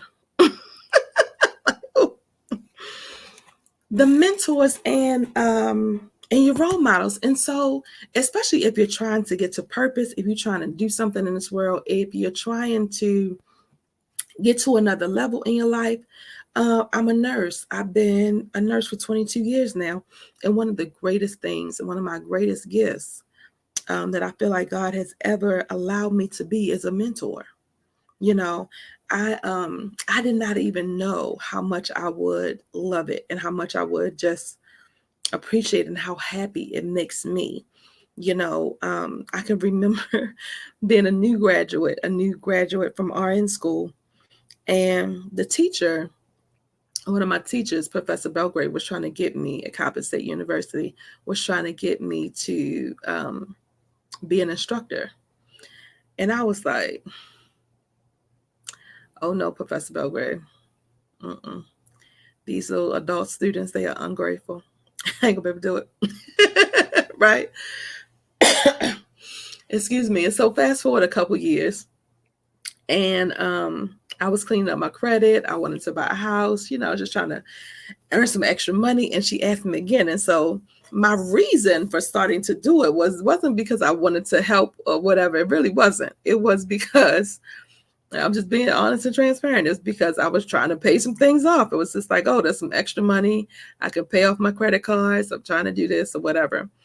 And so I will never forget that first group of students that I had. I loved it. I loved it. And it really wasn't because I didn't want to mentor. It was really, or I didn't want to teach or educate. It really was because I didn't like the ungratefulness that I remember from my classmates. You know what I mean? I didn't like all the complaining and all of the stuff. And so that really influenced and swayed me. So it's just like, the decisions that you're making, why are you making them? Who is influencing you? Is it really how you feel? Are you just saying that? Could you be doing something? Are you holding yourself back from doing something? That's all I'm saying. Because being a mentor, um, and even the people that I've had in my life that made a decision to, love upon me enough and to teach me and to give back when I was a new manager for the outpatient department in Baltimore, Maryland at Mount Washington Pediatric.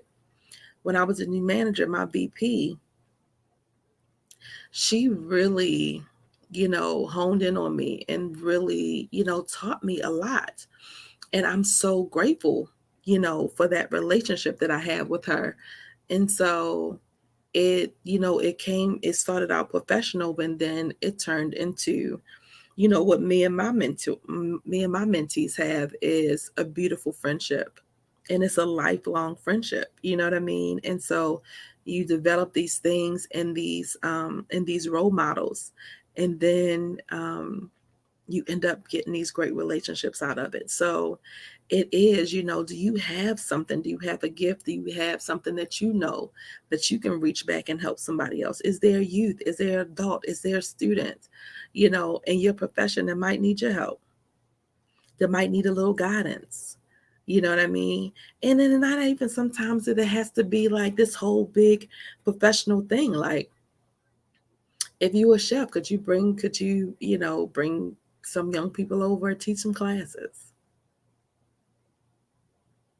You know what I mean? What is it that you love that you might be able to do or give back to somebody that otherwise wouldn't get the opportunity, or wouldn't know, or would be discouraged? You know what I mean? It's a beautiful thing. And so it says for mentors and role models, it says mentors and role models, this relationship can be instrumental in personal and professional development. These individuals provide guidance, support, and wisdom, helping others to navigate challenges and pursue their goals. One of the things I remember with my very first mentee here, and I thank my president of Black Nurses Rock, Miss Lisa Williams, for this, because she called me and she said this baby was very discouraged, like she was about to drop out. She wasn't doing well in one of her classes. And in nursing school, y'all, it is so mentally exhausting. There is so much information to learn. And so it can be so discouraging. Everything is pass or fail the first semester. It is so, this is LVN school. It's so rough. And so I was like, yeah, I'll talk to her. And so it was more of even, I feel like using the spiritual component for me of, again, and we're talking back into this faith walk of, honey, I know that it's heavy, but if the Lord has brought you this far, if He's giving you the vision to be a nurse and you're supposed to be a nurse, you're a nurse already. You just got to get through these classes, right?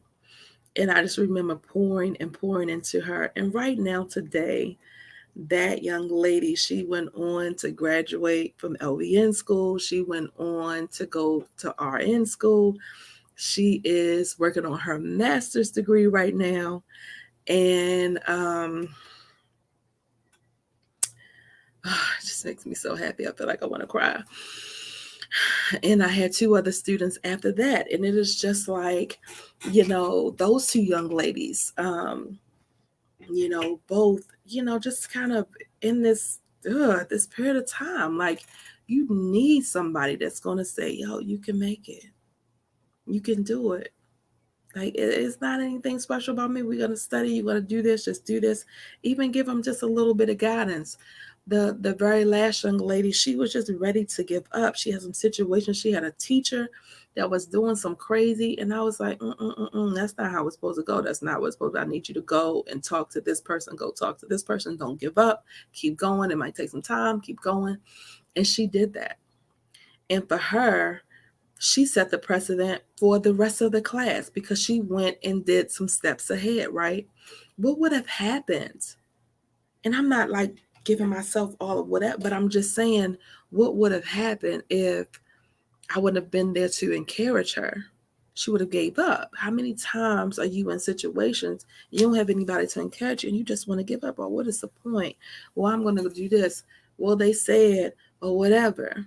Or you just taking people's words for what it is. You don't know any better until somebody come along and say, no, that ain't how it's supposed to be. No, they ain't supposed to be doing that. Wait a minute. Nope, you need to go talk to, right? Guess what happened? Yeah, she graduated. She yeah, she got the opportunity. Her and her class had the opportunity because they had a teacher that wasn't teaching. And so yeah, we gotta acknowledge this. This ain't right. I'm so fixated on my hair right now today because it's just all over the place. I'm sorry. It's all over the place today. Okay. So, and it's hot. These lights is hot. Okay, so who would you be without your mentor, without a role model, honey? Or could you be a role model? Yeah. Even on your job, right? Hey, Steph. Even on your job, like, could you be a role model? Could you be somebody? Could you give some encouraging words? Could you? You know what I mean? What could you do? So that's going on to professional relationships. Um, Professional work relationships in the workplace or uh, professional sphere are vital for career growth and success.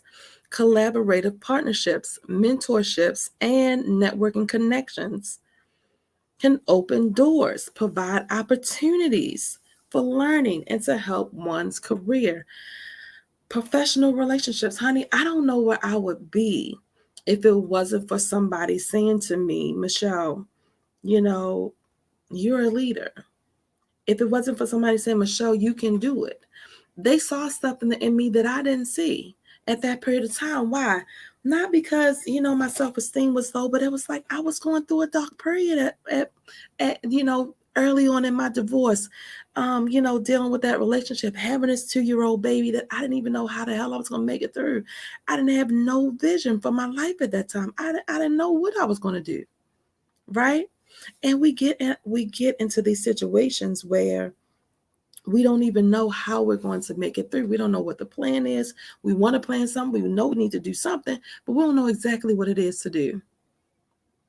Somebody might come along and say,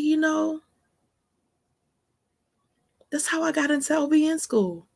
I'm working at a house, taking care of a young girl with cerebral palsy. Her mother was like, Michelle, you would make a great nurse. You need to go to nursing school. I was just an aide at the time. You would make a great nurse. You're a natural. You need to go to nursing school.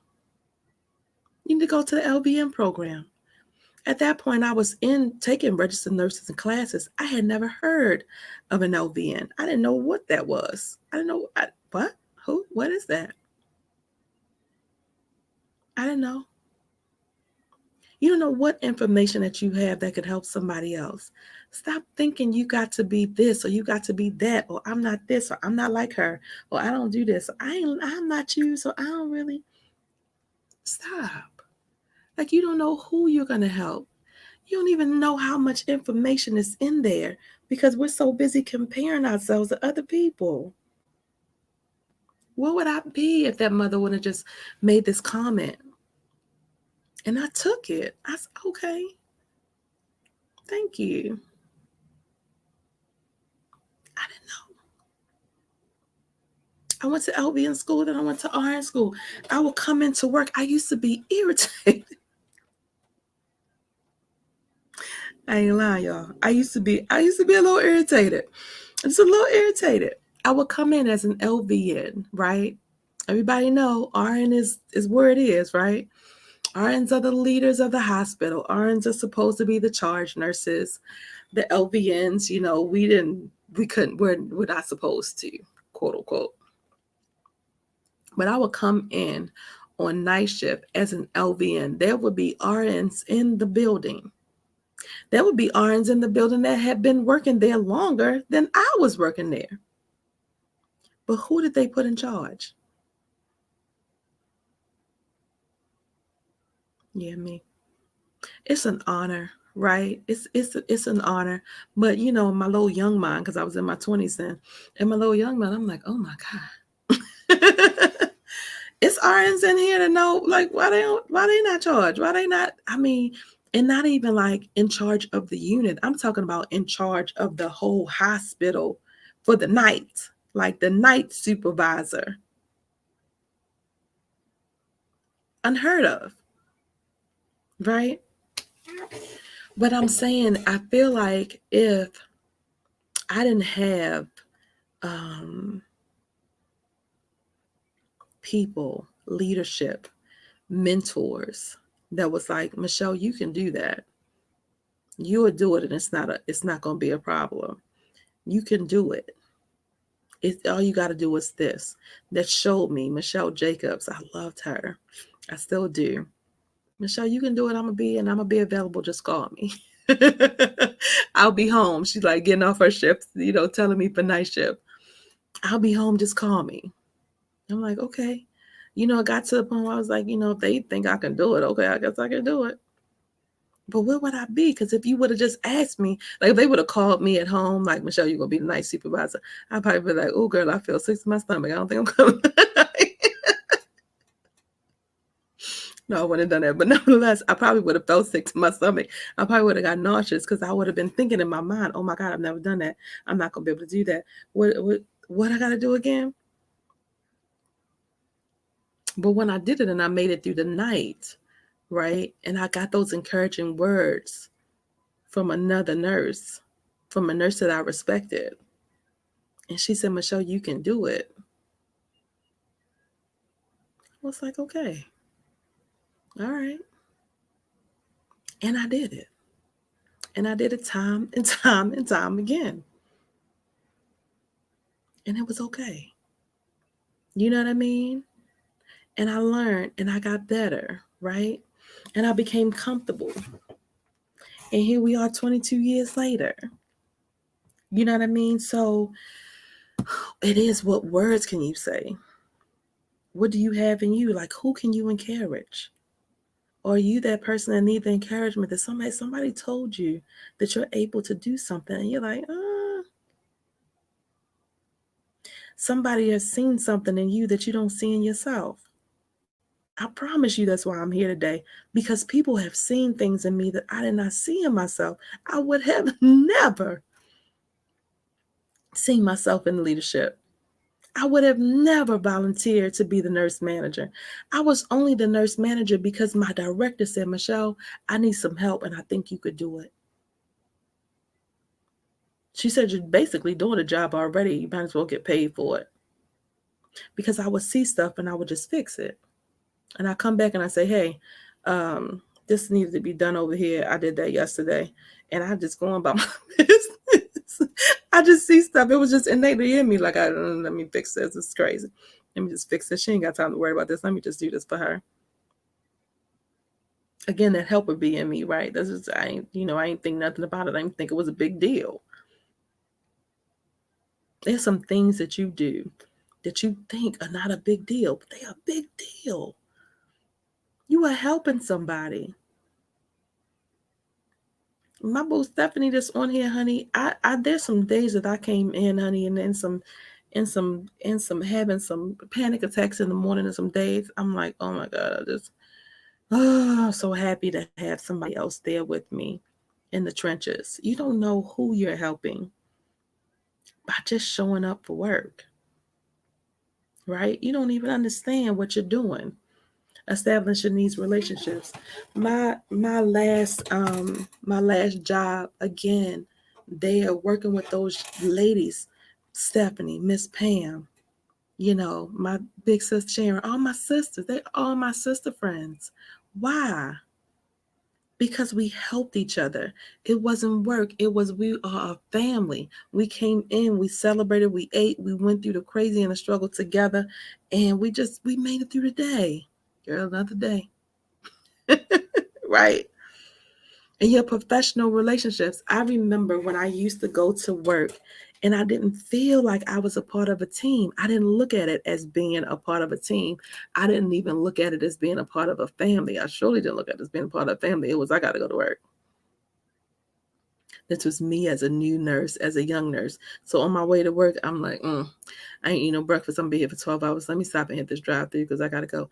I'm not taking into consideration that this night nurse done been up for 12 hours. She tired. She want to go home. You know why? Because I wasn't thinking like a team member. I was thinking about myself. I can say that. I wasn't thinking like a team member. When I started thinking about my coworkers, when I started thinking and realizing that this is a team, this is a family, this is a person that's a person just like me, that got struggles just like me, I started showing up differently. And even not that I was that nurse that always was this or always was that, but even just the fact that I made it okay in my mind to stop and get breakfast and not think of my team member first. That my team member, that my coworker, that my sister at work was ready to go home. She tired. She been at work all daggone night.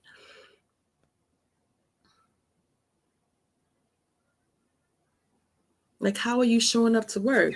How are you, taking into consideration? How can you make your professional work life better? Like, what can you do in the midst of the crazy? And if you get to a point where, I don't feel like this is family. I feel like there's some snakes around me. I feel like it's time for me to go. I feel like I can't breathe every time I go to work. This is a hot ass mess.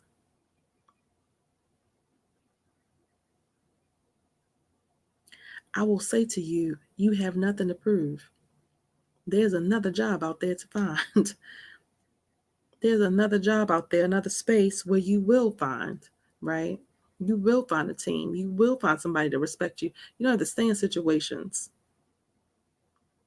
What relationships are you having and why?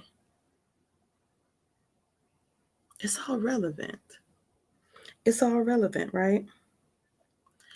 Number 6 is community and social connections. What community and social connections can you be a part of? What can you be a part of? It gives you a sense of belonging. It gives you social support. It gives you collective identity.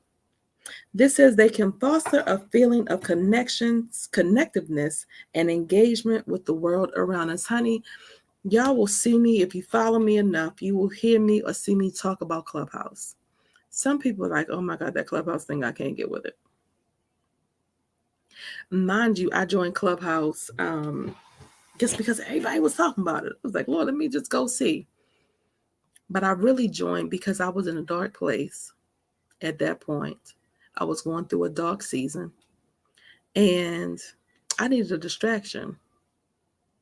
And so I got on Clubhouse and I was really kind of obsessed with it because, if you get on it, it's all kind of range of different things. Like, you can find some of everything in there, do a search for whatever topic you want, whatever you're interested in, whatever social group you want to be a part of, whatever the things that you like, there's somebody on Clubhouse is talking about it. There's a group to join. There's a social network to join, right? And so I found myself in this group. And I mean, I have a relationship with people that I have never physically met.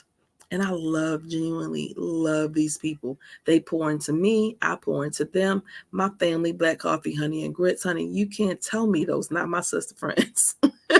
You can't tell me. They give me something every day. I'm like, I'm dedicated. I'm listening to them every day because they pour into my spirit. So it is like, oh man, it's hundreds of groups on Clubhouse, but I found my group, right? I met another young lady on there, an older woman. She's older than me, Miss Nurse Jackie. I'm in her group right now. We are developing and part of a team with her to develop an app for nurses. Miss Jackie has put together, she called it a dream team. She's put together this dream team, honey, to develop this app for nurses. I ain't never met this woman. But just as sure as I will get up and go to a meeting that Miss Jackie has, you know why? Because I'm dedicated, because she's poured something, because she's given me something. She is filling my cup.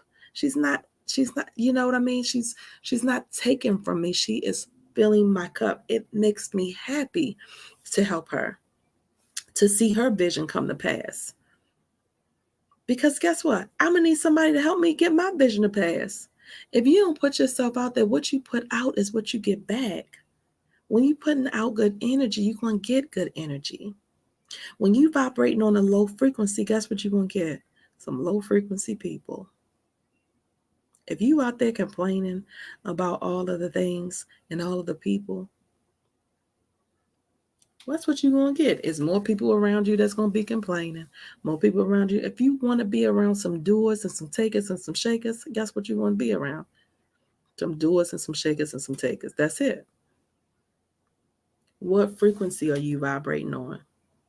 It is who are you allowing in your space? What social circles are you allowing yourself to be in?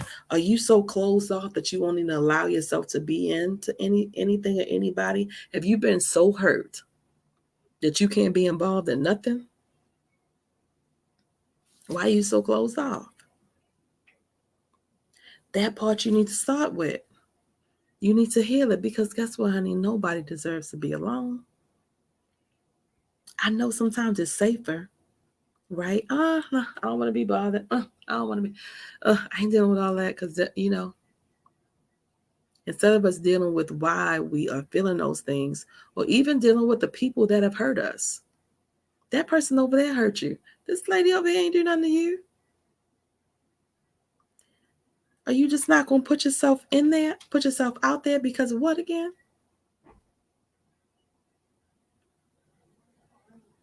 You got to shift your mindset, honey. You got to shift. Everybody's not out to hurt you, right?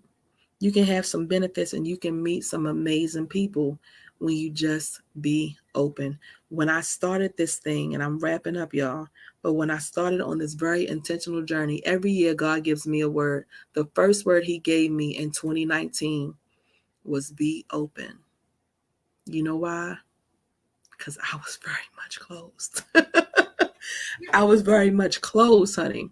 I only like this certain things. I'm only doing this. I'm not doing that. I ain't fooling with you. I ain't doing that. I ain't going over there. I don't want to taste that. I don't like this. The Lord said, be open, Michelle. Just like that. Be open, girl. Why? Because if you're not open, you can't receive. You closing yourself off. There's endless possibility in being open.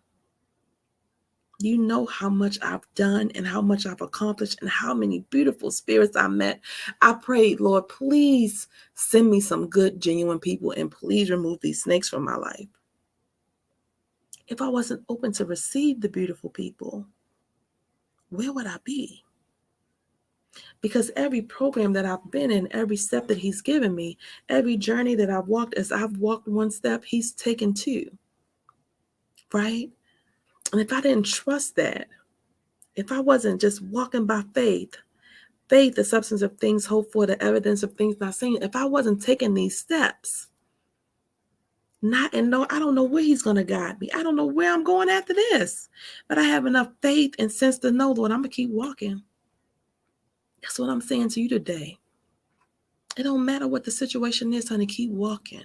If you're in something that you don't want to be in, keep walking. If you're feeling some kind of way about how you look, how you feel, what you think, your mind, your emotions, guess what? I got a program for that, and we can walk together. But keep walking.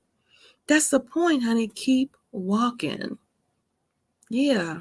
Don't stay in darkness. You are not alone.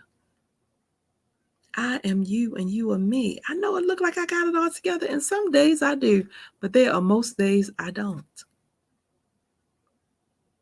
And some days I show up, and guess what? Some days I can't. And it's all okay. Like that spirit of perfection, stop. You're okay. Give yourself some grace, but keep walking. Stop judging yourself. Stop being so critical. Stop being so mean to you. Open yourself up to some relationships. Open yourself up to some social groups, to some networking. Go out and do something. Get your ass out the house. Right? Stop being afraid. Stop letting fear drive your life. I'm saying all that because I've had to have these conversations with myself, honey. I'm not telling you this because I said I am you and you are me. And I constantly remind myself, Michelle, somebody needs you. Somebody needs your voice.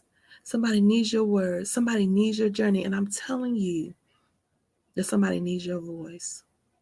Somebody needs your loving arms around them.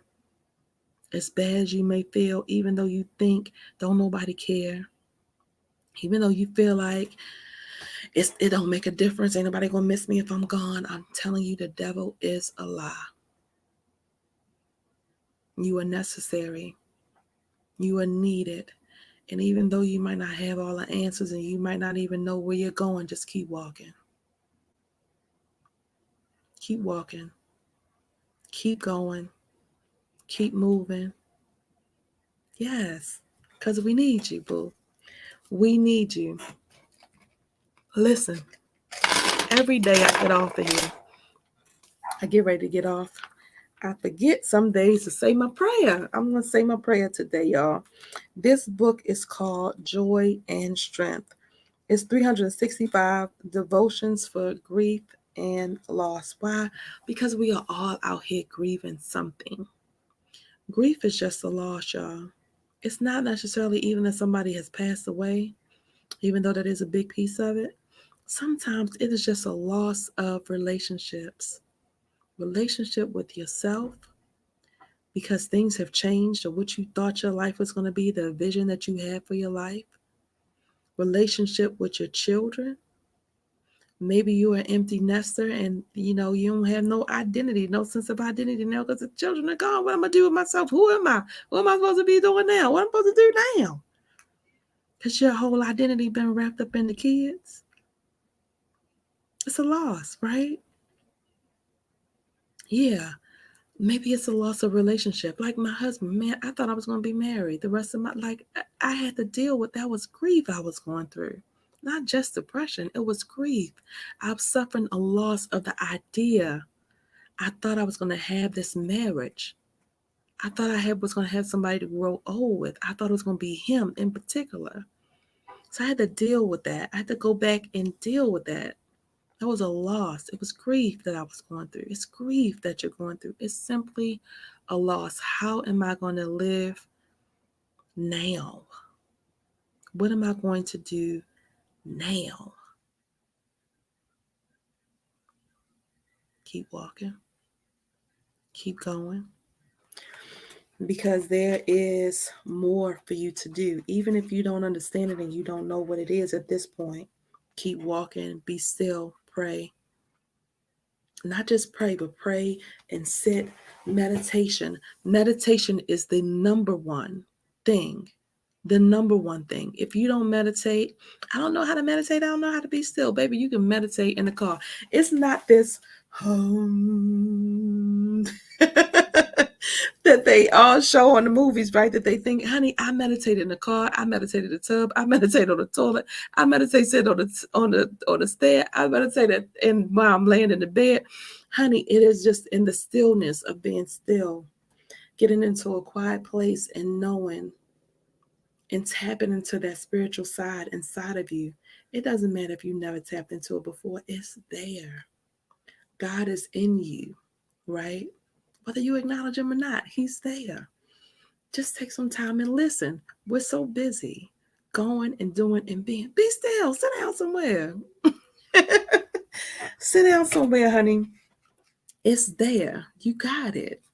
You'll be able to hear. Just tap into it. Get still and trust. Trust that even though you can't see it, it's going to work out. Whatever your situation is, sometimes God doesn't give us the answers right away. He's just teaching you patience. Oh my gosh. I'll be wanting to know stuff like, oh, can you just tell me? Can you just tell me a little bit? Can I get some cliff notes? I'll be wanting to cheat my way through. Like, can I just get like a little bit of the picture? Can you just? Is my husband coming? What do he look like? Is he tall? Is he short? Is he coming tomorrow? When is he coming? He coming. While you're waiting, right? Like me, while I'm waiting, I'm gonna get myself together. That's what you can do. Get yourself together. Yes, in preparation. In preparation. Y'all don't mind me. I'm so silly. So today is May the 24th, 2023, honey. For anybody watching on the replays or 5 years down the line, welcome. Where you been? You're late. What I know about God is that you're never late. God's divine timing is everything. Uh, this is called None More Loyal. It's coming from Psalms 121, verse 7 and 8. It says, the Lord keeps you from all harm and watches over your life. The Lord keeps watch over you as you come and go, both now and forever. Some people can't perceive that. I need you to just take a breath, honey. I know that you've been through some things and you might feel like, well, if it was a God, why would I be going through this? Honey, this is just one scripture. It's another one that says, guess what? Nobody is immune to the things of life, honey. Things are going to happen. Everybody's going to go through something. Nobody is immune. Some have it worse than others. I don't know why, right? But some people have it a little bit worse than others. Sometimes you're going through stuff and you think your story is really, really bad, and you get to talking to somebody else, you're like, nope, my story wasn't that bad. Mm-hmm. What I do know is that each and everything that we've been through, the good, the bad, and the crazy, it's all working together. Romans 8 and 28, that thing, each and everything, the good, the bad, and the crazy, it's all working together. And you have to remember that you are not a victim. In each and everything, you are a conqueror. And so here we go. Do you feel alone in your experience? Is there solitude in your sorrow? Turn your attention to the living God again today. He is closer than you know.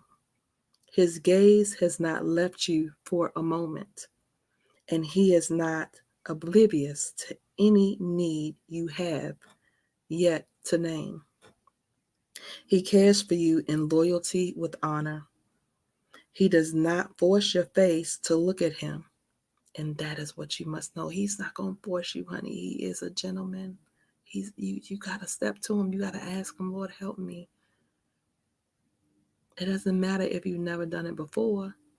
It doesn't matter if you haven't done it in a long time. He's still right there waiting. Let me say that again. He does not force you. He does not force your face to look at him. He is gentle and he is faithful whether or not you're watching him. That means no matter what, he's still there with you. Whether you acknowledge him or not, he's still there. It says, rest in the knowledge of your good God fighting on your behalf today. He is your advocate and your defender. He will always lead you in love, no matter how you follow. Loving Lord, your character is incomprehensible. I have never known a more loyal lover. My own parents weren't as attentive and caring as you are. You are the best thing in my life. May I have eyes to see what you are doing, and may my heart be quick to recognize your voice. Beautiful. It is that thing, people think you got to be so holy and holier than thou or whatever, or speaking in tongues and all that stuff to hear from God. I heard somebody say one time, Michelle, pray for me because God won't hear it if it's coming from me.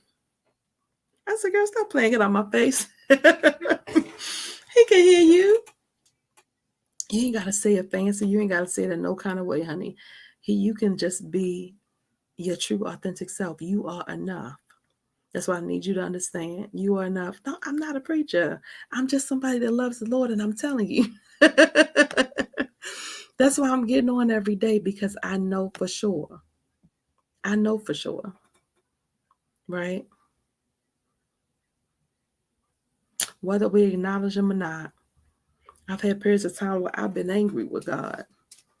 I'm like, oh my God, you've been angry with, yeah. Yeah, I've been angry with God. Yo, Lord, what's up? What's going on? What I do to you? I don't have a good understanding about what's going on. Why am I going through this? You know why? Because he loves me regardless. He knows what I'm thinking. He knows what I'm feeling. He has a plan for my life. He has a plan for your life, honey. And even though we might not understand everything that's going on, and we might understand why we have to go through the things that we have to go through, and this is, and as I'm talking about this, I'm always thinking about the people that I love, because I know that there's certain situations that are going on, like this situation with my nephew, and it can be like, why? And there's a God, why did this have to happen? Why is somebody so young?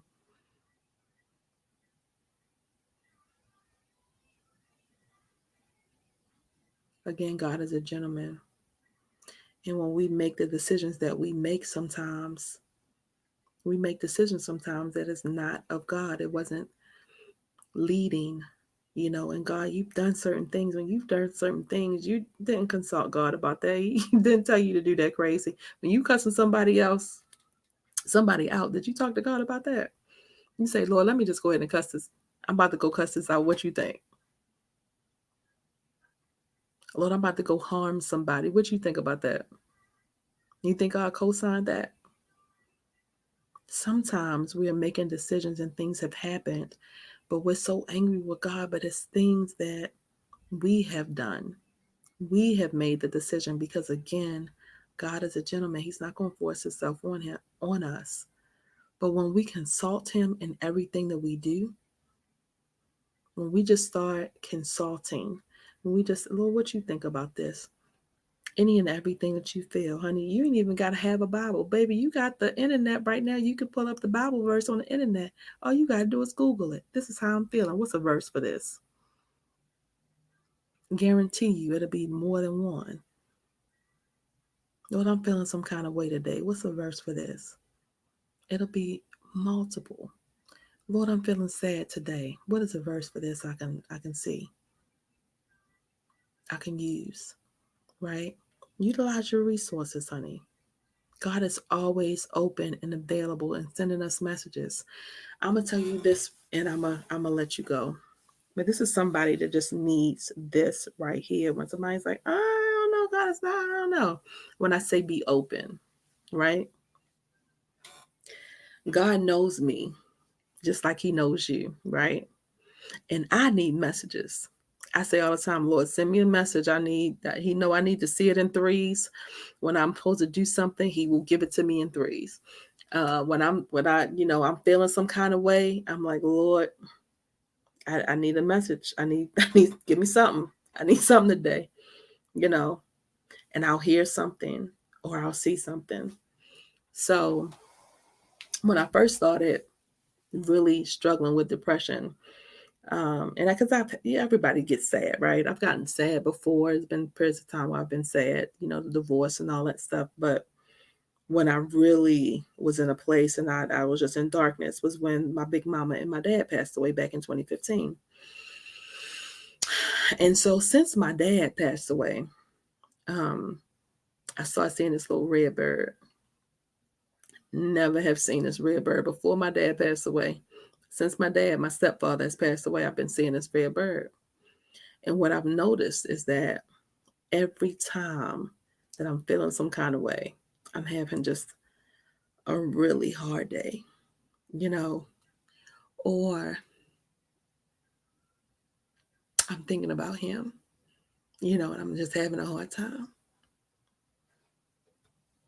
I'll see this bird. And it's my sign, you know. It's my sign, like, and I get this feeling.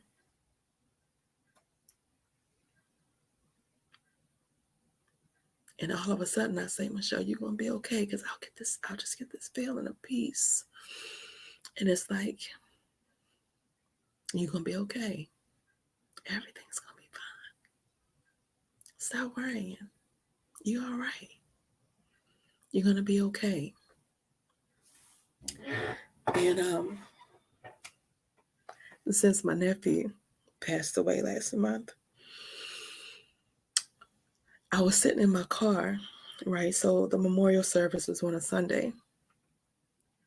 And I was sitting in my car that Monday. My daughter had needed me to come up to the school to bring her something to the school. And I'm sitting in my car, I pull up to the school, and I back up in the parking spot. And I was talking to my girlfriend, so I was sitting in the car, and and all of a sudden I look, and this beautiful black and gold butterfly comes, and it was sitting right in the middle of my mirror, my rearview mirror, and the car, the little part that attaches, right? The butterfly sat right there, and his wings were just kind of going up and down. And I was like, girl, this is butterfly sitting on my car, right? And then the butterfly shimmied up the little space, right? Almost like it was dancing. And what was so amazing to me in that was that I had been watching this video of my nephew. And and every time I would watch the video, sometimes it would make me happy and it would make me smile to see him dancing. And sometimes it would make me cry, like, oh, you know. And I would think, man, he's such a beautiful spirit, you know. And so I'm watching this butterfly dance, right? Dance up my little thing, and then it just flew away. And it flew and it landed right here on the side of my car. So when I opened the door, the butterfly was sitting right there. And it was sitting on the ground. I've never seen. I was like, oh my God, this butterfly is sitting. Like, what is it doing? And it was just sitting there. And I told my girlfriend, and she said, girl, that's your nephew. She said he's telling you that he's okay. I was like, oh my God. And so I was like, wow. And so I'm like, there's no way. There's no way this butterfly. I'm like, I gotta get a picture. I gotta get a picture. And I'm thinking, you see something, you're like, oh my God, it's gonna fly away before I get the picture. And I'm like, oh my God, oh my God, oh my God, let me hurry up. And I'm fumbling with my phone. I couldn't get my camera to come up. And I got the picture. I was like, oh my God, I got it sat there that long. I got the picture. And so then I'm like, oh my goodness, I'm up here to get this girl's stuff. I'm like, let me run in the building. So I run in the building. I come back. The butterfly is still sitting next to my car. And so I'm like, wow. And I said, thank you, Lord. Right? That's not the kicker. That night I'm talking to my mom. I said, Mom, I saw this butterfly today. I told her the story. I said, it was dancing just like Kaden in that video. And my mom says, oh my gosh, are you serious? I said, yes, Mom, it was so amazing. She said, tonight, when Tony was walking outside, and my niece is 4 years old, he was walking my niece to the car. He said my mom said there was this black and gold butterfly dancing around their head.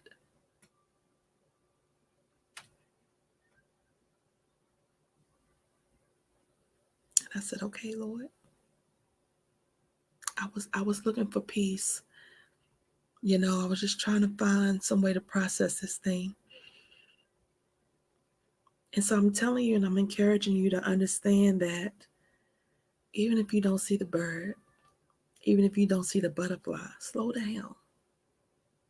There's something around you that is happening. There are little signs. God gives us little signs all the time.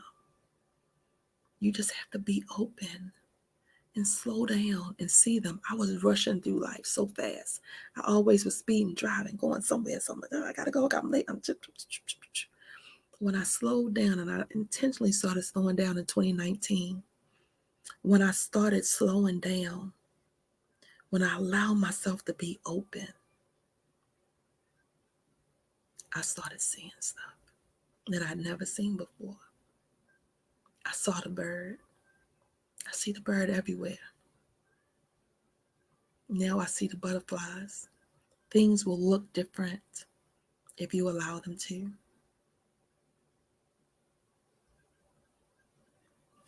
So be encouraged, honey. Be encouraged today. Keep walking. Keep walking. Don't allow the darkness to consume you. You'll get a sign. Have faith, honey. It's there. You'll get a sign. So,